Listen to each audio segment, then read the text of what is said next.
दोस्तों आज मैं आपके सामने लेकर आया हूँ उस वीडियो को जिसकी सबसे ज्यादा डिमांड आ रही है, जो कि है नटूरो डिमोंटो या फिर नेक्रोनोमिकन एक्स मोर्टिस किताब के बारे में, या फिर कहें the book of the dead के बारे में। इस वीडियो के अंदर आपको इस किताब के डिफरेंट वर्जन्स के बारे में, इसके ओरिजिन्स के बारे में, इसकी ताकत के बारे में, डीमंस के बारे में जानने को मिलने वाला है। इनफैक्ट यहाँ पर ऐसी चीजें हैं जो कि बहुत ही बेहतरीन है, तो आपको सुनने में काफी मजा आएगा। अब यहाँ पर कुछ रेफरेंसेस पिछली मूवीज के या फिर सीरीज के होंगे जो कि बहुत ही माइन्यूट से हैं, बहुत बड़े नहीं होंगे, तो आपको समझने में दिक्कत नहीं आने वाली। लेकिन हाँ, मैं जल्दी ही मूवी और सीरीज को भी एक्सप्लेन करने वाला हूँ, तो जब आप उसको सुन लोगे और उसके बाद वापस आकर इस वीडियो को देखोगे तो आपको और ज्यादा क्लैरिटी मिल जाएगी। उम्मीद करता हूँ कि आपको ये वीडियो पसंद आएगी क्योंकि इसमें काफी मेहनत लगी है। तो जल्दी से इस वीडियो को 10,000 लाइक्स कर दो, ढेर सारे कमेंट्स कर दो, कम से कम 500 कमेंट तो कर ही देना। चलिए अब बिना किसी देरी के चलते हैं सीधा वीडियो की तरफ। अब इविल डेड फ्रेंचाइजी के अंदर, अलग अलग मूवीज के अंदर, सीरीज के अंदर या फिर अलग अलग यूनिवर्सेस के अंदर, जी हाँ अलग अलग यूनिवर्सेस बोल रहा हूँ, तो इसके अंदर इसको नटूरो डिमोंटो भी कहा जाता है। और ये खाली एक किताब नहीं है बल्कि एक जीती जागती किताब है जो कि इतना केओस क्रिएट करती है, और इसलिए इसको बुक ऑफ द डेड भी कहा जाता है। अब देखो, सबसे पहले HP लवक्राफ्ट ने इस बुक का जिक्र किया था और उसी के बाद से ये बुक धीरे धीरे करके आगे बढ़ती रही है। इस बुक का जो ओरिजिन है वो थोड़ा अलग और थोड़ा कंफ्यूजिंग है, जिसको सिंप्लीफाई करके यहाँ पर बताया जाएगा। तो हेल के अंदर रूबी नामक एक डार्क वन है, जिनको हम डीमंस भी कह सकते हैं, उसने इस किताब को क्रिएट किया था और तब ये बुक पहली बार एग्जिस्टेंस के अंदर आई थी। और ये जो डार्क वंस है ना, ये एंशिएंट बीइंग्स हैं जो कि मेरे हिसाब से सॉर्सरर्स जो कि मैजिक जानते हैं, काला जादू जानते हैं, और साथ ही साथ डीमंस भी हैं, यानी कि इनका मिक्सचर है। क्योंकि ऑब्वियस ही बात है कि इतनी शक्तिशाली और भयानक किताब को कोई भी आम इंसान या फिर आम एंटिटी नहीं बना सकती।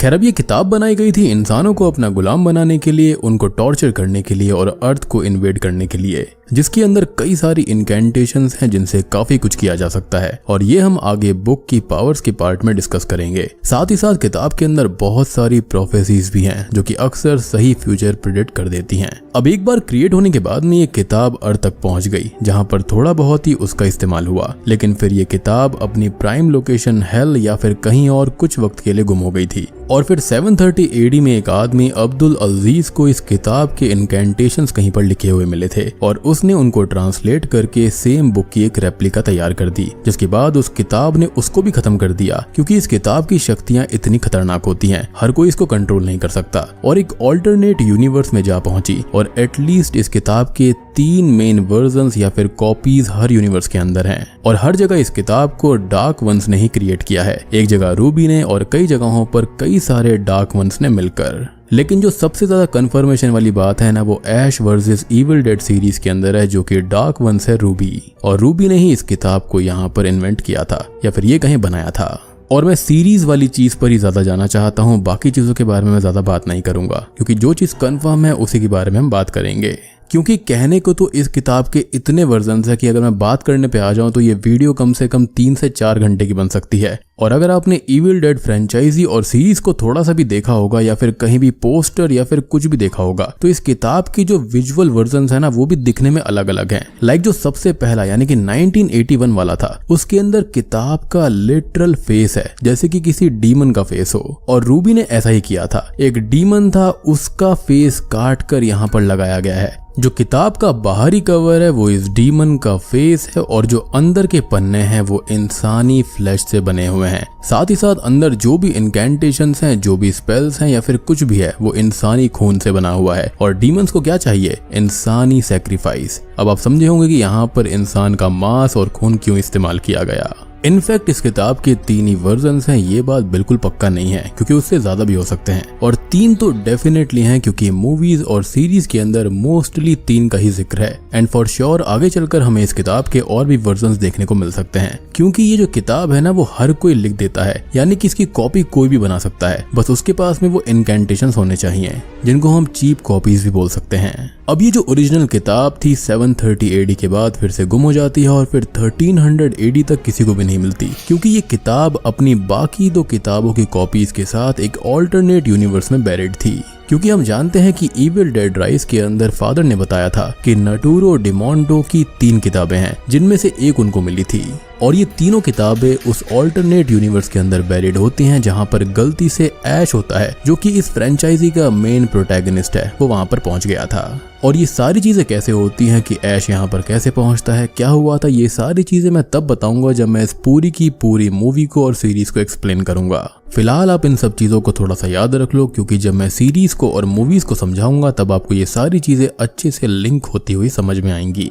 खैर, अब ऐश जो होता है वो वहां पर पहुंचता है और किताब की पावर्स की वजह से वो वापस अपने टाइमलाइन में जाना चाहता था, और उसके चक्कर में वो गलत इनकैंटेशन कर देता है, जिस वजह से उसका ही एक ईविल फॉर्म बन जाता है, जिसके बाद में वो वहां पर किंग आर्थर के साथ में मिलकर आर्मी ऑफ डार्कनेस को हरा देता है। अब ये किताब यहाँ पर भी सेफ नहीं होती, क्योंकि 4000 BC से पहले ये अक्सा की सुमेरियन सिटी में एक मिस्टिक को मिलती है, और उसने इसका यूज करके एक डीमन ड्रैगन को पजेस किया, जिसने सिटी को प्रॉस्पेरिटी देने के बदले में ह्यूमन सेक्रीफाइस मांगा, जो कि उसको एनुअली मिलता रहा था। यानी कि हर साल ह्यूमन सेक्रीफाइस हुआ करते थे, और शायद से इस किताब के अंदर जो ढेर सारे ह्यूमन सेक्रीफाइसेस की जो इमेजेस थी वो शायद से यही हो सकती हैं। अब सवाल यह आ सकता है कि ये किताब अलग अलग टाइम पर भी कई बार दिखती है, तो उसकी एक और पावर है रियलिटी वॉर्पिंग और टाइम मैनिपुलेशन। ये किताब अपने हिसाब से टाइम को चला सकती है, कहीं भी जा सकती है, और इसलिए ही इस किताब को इनविंसिबल कहा जाता है। अब बाद में ये किताब यूरोप भी पहुंच जाती है, जहां पर बहुत से लोगों ने और सबसे ज्यादा खुद डार्क वंस ने इसका इस्तेमाल किया और अर्थ और ह्यूमैनिटी को बहुत ज्यादा हार्म किया, और ये अलग अलग यूनिवर्सेस में हुआ है। तो आपको सिंप्लीफाई तरीके से समझ में आया होगा इसके ओरिजिन्स के बारे में कि इसको dark one, specially dark one Ruby ने इसको क्रिएट किया था। इसको इंसानी मांस और खून से बनाकर बाउंड कर दिया, और फिर ये बुक हेल से धरती पर आ गई थी, जहां पर इसकी कई और कॉपीज बनी, और डार्क वंस ने ही वो कॉपीज या तो खुद बनाई थी या फिर किसी से बनवाई थी। वो कहते हैं ना, किसी के वश में आकर ऐसा करना, वही वाली बात है। और अगर सवाल आए कि एक इतनी पावरफुल किताब है तो उसकी कॉपी या फिर सेकंड वर्जन बनाने का क्या मतलब बनता है, तो इसका सीधा जवाब यह है कि हेल भले एक ही है, लेकिन अर्थ के अलावा बाकी और अलग यूनिवर्सेस और ऑल्टरनेट अर्थ हो सकती हैं, और कई बार हमारे प्राइम अर्थ से दूसरा यूनिवर्स या फिर अर्थ थोड़ा और पावरफुल या फिर डिफरेंट हो सकता है, और वहां पर जरूरी नहीं है कि सेम किताब सेम लेवल की पावर्स को पजेस करती हो, या फिर यहाँ पर काम करने वाले इनकैंटेशंस वहां पर भी चल जाएं, और इसलिए ही उन अलग यूनिवर्सेस के लिए उनके हिसाब से सुइटेबल किताब बनाई जाती है, जो कि अनऑफिशियली तो अभी एटलीस्ट 3 है, लेकिन हो सकता है कि ये 3 से ज्यादा होंगी। और फिर कोई ऐसा यूनिवर्स डार्क वंस की नजर में कब्जा करने लायक आएगा जहां पर और भी पावरफुल या फिर अलग किताब चाहिए होगी, तो एक नई नेक्रोनोमिकॉन एक्स मॉर्टी जरूर क्रिएट होगी। अब ये किताब 1400s के बाद में काफी गुमनाम रहती है, लेकिन हाल ही में रिलीज हुई इविल डेड राइस मूवी से पता चलता है कि इसकी एक कॉपी या फिर ये कहें कि इसका एक पार्ट जो होता है वो इन फादर्स को मिल जाता है, जो कि शायद 1800s के एंड में या फिर 1900 के स्टार्टिंग में थी।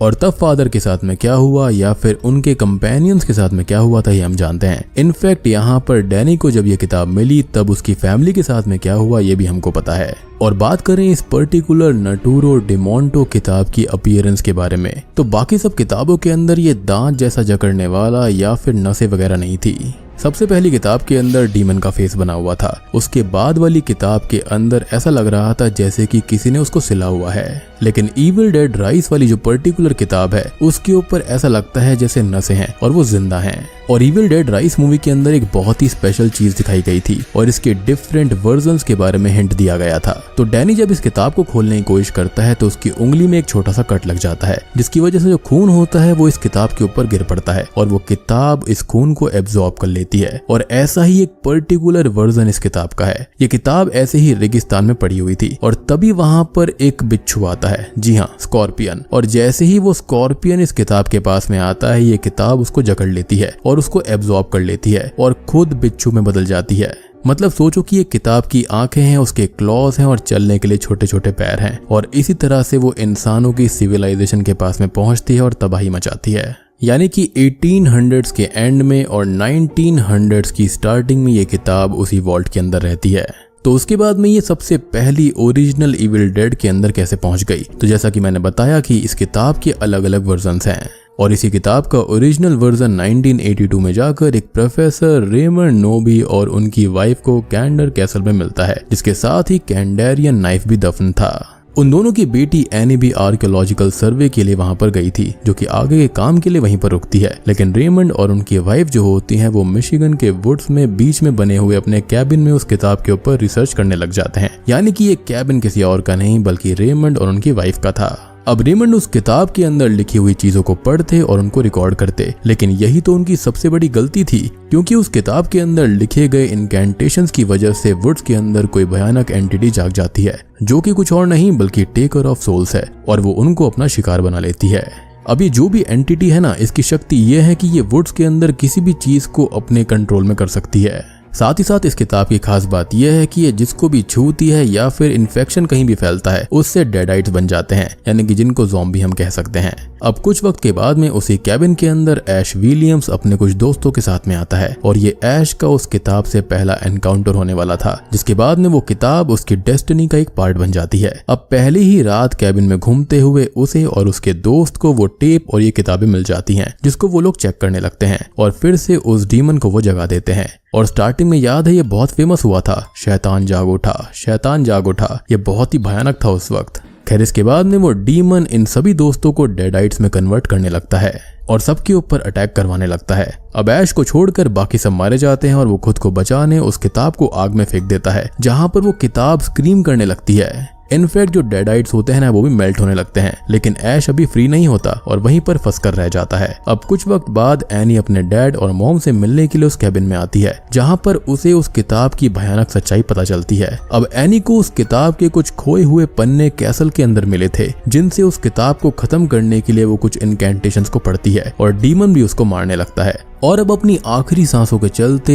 एनी इनकैंटेशंस को पढ़ने लगती है, जो कि उस पर्टिकुलर पेजेस के अंदर थे, जिसके चलते वो टाइम के बीच में एक रिफ्ट को ओपन कर देती है, जिसके अंदर ऐश और वो डीमन खींचे चले जाते हैं और वो सीधा 1300 AD में पहुंच जाते हैं। और मैंने आपको पहले ही बताया था कि वहां पर ऐश का सामना आर्मी ऑफ द डेड से होता है, और यही इस सीरीज का थर्ड पार्ट है, जहां पर वो लॉर्ड आर्थर के साथ में मिलकर उनको हरा देता है और यहाँ पर चीजें थोड़ी बहुत ठीक हो जाती हैं। अब यहीं से नेक्रोनॉमिकन एक्स मॉर्टिस की कहानियां बिखर गई थीं, जहां पर कुछ चीजों के अकॉर्डिंग ये किताब उस दिन आग में जलने से बच गई। वहीं दूसरी तरफ ये किताब एनी ने अपने पास रखी और बुराई के खिलाफ यूज करने की कोशिश करी, कि वो सब कुछ ठीक करने की कोशिश कर रही थी जो कि गलत हो गया था। और ये सब चीजें बकायदा ऑल्टरनेट अर्थ की बातें हैं, और प्राइम अर्थ पर कहा जाता है कि 1300 AD से अपने टाइमलाइन में वापस आने पर ऐश को नेक्रोनॉमिकन एक्स मॉर्टिस की एक कॉपी मिली थी, जो कि फिलहाल तो रूबी और डार्क वंस के पोजेशन से आजाद है, लेकिन ज्यादा समय तक नहीं रहेगी, क्योंकि डार्क वंस उसके लिए अपनी कैद तोड़कर आएंगे और तब शुरू होगा अगली अर्थ इन्वेजन और एपोकलिप्स।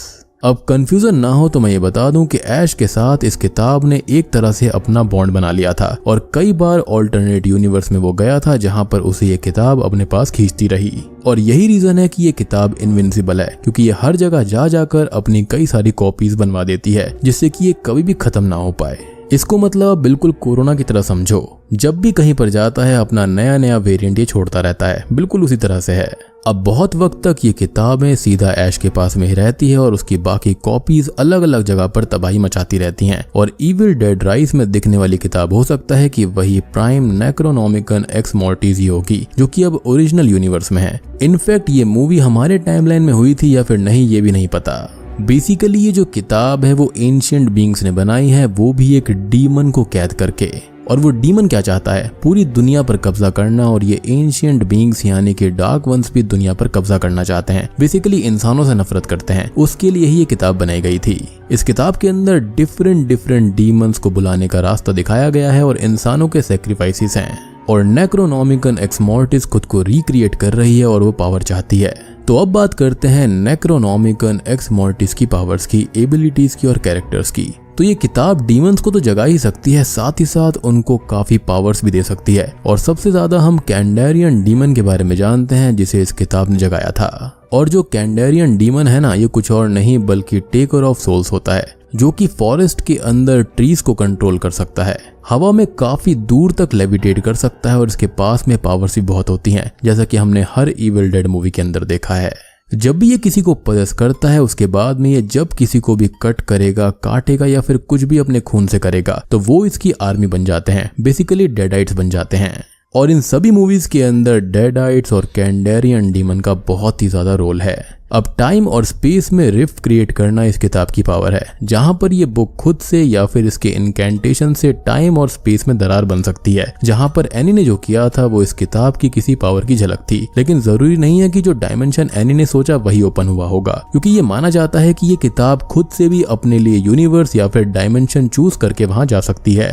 और एक स्पेशल चीज और है इस किताब की, जैसे कि इस किताब को एंशिएंट वन ने बनाया है, यानी कि डार्क वंस ने, तो इन दोनों के बीच में एक लिंक जुड़ा हुआ रहता है। तो जब भी इसको कोई सेकंड पर्सन या फिर थर्ड यूजर इस्तेमाल करता है तो जो मेन पर्सन होता है उसको एहसास हो जाता है कि ये किताब खुली है, बंद हुई है या फिर इसके अंदर से इनकैंटेशंस को रीड किया गया है। इस किताब की और पावर्स ये है कि एक पर्सन की सोल को यहाँ से वहाँ ट्रांसफर किया जा सकता है, साथ ही साथ उनको फिर से जिंदा भी किया जा सकता है, हालांकि पुनर्जन्म यहाँ पर इविली होगा, जैसे कि डेडाइट्स। साथ ही साथ ये किताब लिविंग क्रीचर्स को एब्जॉर्ब कर सकती है, जैसा कि मैंने स्कॉर्पियन वाले केस में बताया था। इविल डेड राइज के अंदर खून को भी इसने एब्जॉर्ब कर लिया था। इनफैक्ट ये किताब डीमंस को गाइड भी कर सकती है, उनको पावर्स दे सकती है और खुद भी किसी को भी अपना होस्ट बना सकती है। और होस्ट बनाने के लिए ये किताब उस पर्सन के अंदर की डार्क फीलिंग्स को भी सेंस कर लेती है और फिर उसको अपना होस्ट बना लेती है, और ये किसी कर्स की तरह हो जाता है, जिसके अंदर इस किताब की स्पिरिट उस पर्सन से डेंजरस डील्स करती है, जिनको मानने पर वो इंसान और लोगों का बुरा करेगा और नहीं माना तो खुद ही मारा जाएगा। मुझे लगता है कि डैनी के साथ में इविल डेड राइज मूवी के अंदर यही हुआ था। उस किताब के पास जाते ही वो बहुत ही ज्यादा टेम्प्ट हो गया था और ये किताब उसको मजबूर कर रही थी कि वो वहां पर वो स्पेल चला दे।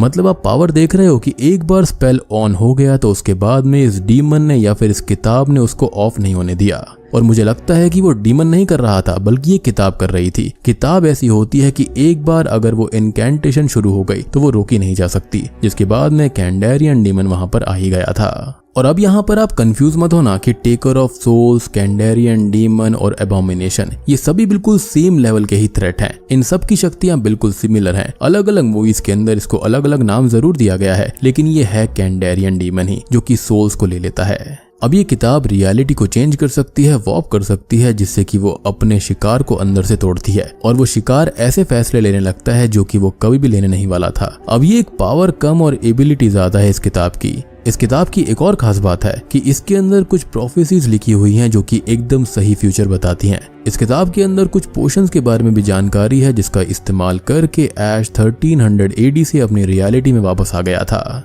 अब इस किताब की कुछ खासियत तो ये भी है कि कई जगह पर ये किताब बोल भी सकती है। जी हाँ, इमेज मैनिपुलेशन भी कर सकती है, जिसके अंदर लिखी हुई चीजें या फिर बने हुए चित्र अपने आप ही बदल जाते हैं। यानी कि इस किताब की मर्जी है कि वो यूजर को क्या दिखाना चाहती है, और ये किताब अपने आसपास या फिर थोड़ी दूर के इविल को भी अपनी ओर आकर्षित कर सकती है, जिसको रोकने के लिए डार्क वन रूबी ने उसके ऊपर कुछ स्पेल भी लगाए थे, या फिर ऐसा होने से रोकने के लिए किताब को डेड बॉडीज में हाइड कर दिया था। अब ये किताब एक और डेंजरस चीज कर सकती है, और वो है किसी को भी टच करने भर से इविल में इन्फेक्टेड कर देना, जो कि धीरे धीरे भयानक होता चला जाता है, यानी कि वो डेडाइट्स बन जाते हैं। खैर, अब इस किताब की महानता, इसकी शक्तियां और इसके काले जादू को हमने देख लिया है, लेकिन बात करें इसको नष्ट कैसे किया जा सकता है, तो इसके अंदर खुद कहानियों में और मूवीज और सीरीज के अंदर कॉन्ट्रडिक्शन करा गया है।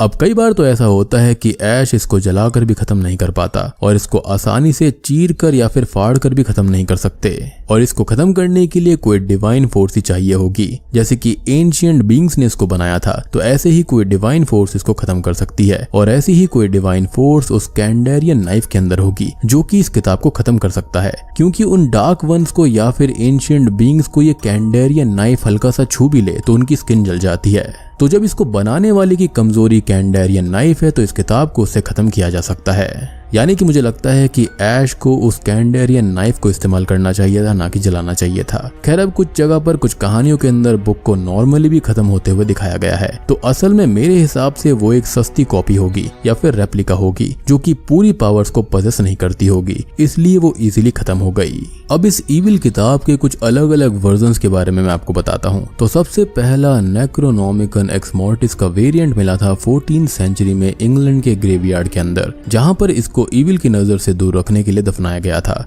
साथ ही साथ दूसरे अर्थ के ऊपर भी इस किताब को किसी ग्रेवयार्ड के अंदर ही दफनाया गया, लेकिन वहां पर उसकी 2 से 6 कॉपीज तक मिली थी। हालांकि प्राइम बुक उनमें से कोई भी नहीं थी, यानी कि वो खाली सस्ती कॉपीज थी। अब एक और रियलिटी के बारे में बात करी जाए तो प्रोफेसर नोबाई के फॉर्मर एसोसिएट एलेक्स ने इस किताब की सस्ती कॉपी प्रिंट करके मार्केट में उतार दी थी, जो कि लोगों के बीच में फैल गई और ब्लैक मैजिक करने वाले और इविल लोगों की पहली पसंद बन गई। इस किताब का विरोध ऐश विलियम्स ने भी किया था, हालांकि वो जानते थे कि एलेक्स कभी भी रियल नेक्रोनोमिकन एक्स मॉर्टिस को समझ नहीं पाएगा। अब एक और किसी अर्थ के ऊपर ये किताब अब्दुल अल हजरत के द्वारा लिखी गई थी, जिसके अंदर 2012 में दुनिया के खत्म होने की फेमस प्रोफेसी शामिल थी। और ये किताब HP लवक्राफ्ट का एक रेफरेंस है, क्योंकि ओरिजिनल आइडिया वहीं से आया था। अब नेक्रोनोमिकन एक्स लिब्रिस उस रियलिटी के अंदर इस किताब का नाम है, जहां पर रेड डीमन ने इस किताब को क्रिएट किया था और वो डार्क वंस को अर्थ तक लेकर आया, यहाँ पर कब्जा करना चाहता था, लेकिन ऐश ने उसको रोक दिया और अपने खून से चीजों को अल्टर कर दिया और इस इन्वेजन को और एपोकलिप्स को रोक दिया।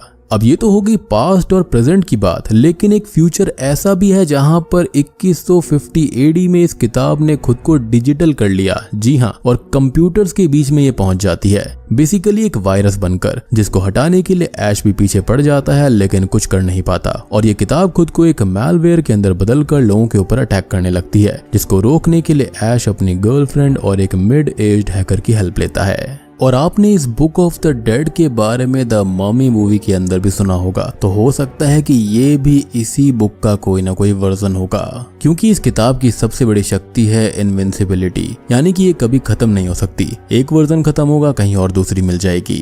इस किताब ने मेरे हिसाब से खुद को एक टाइम लूप के अंदर फंसा लिया है, जहां पर ये किताब अलग अलग वर्जन के अंदर अलग अलग रूप के अंदर मौजूद है। तो दोस्तों, ये थी मेरी तरफ से नेक्रोनोमिकन एक्स मॉर्टिस या फिर नटूरो डेमोंटो की पूरी डिटेल्ड वीडियो। उम्मीद करता